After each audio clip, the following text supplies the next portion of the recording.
Muriz Memić, otac Dženana Memića, tokom gostovanja na Fest TV pokazao je službenu zabilješku Federalne uprave policije iz 15. marta 2016. godine koju su potpisala 3 policijska službenika i u kojoj je opisan način na koji je stradao Dženan Memić.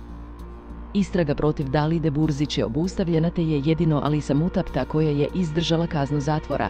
Posredstvom operativne veze koja je u prethodnom periodu davala tačne i korisne informacije došlo se do saznanja o načinu i okolnostima pod kojima je izvršeno krivično djelo ubistvo počinjeno na štetu Dženana Memića iz Iliđe, a koji je uslijed posljedica nanešenih mu teških tjelesnih povreda preminuo 15. februara 2015. godine, navodi se na početku dokumenta u koje je portal Kliksba imao uvid. U nastavku policijski službenici detaljno opisuju kako je stradao Dženan.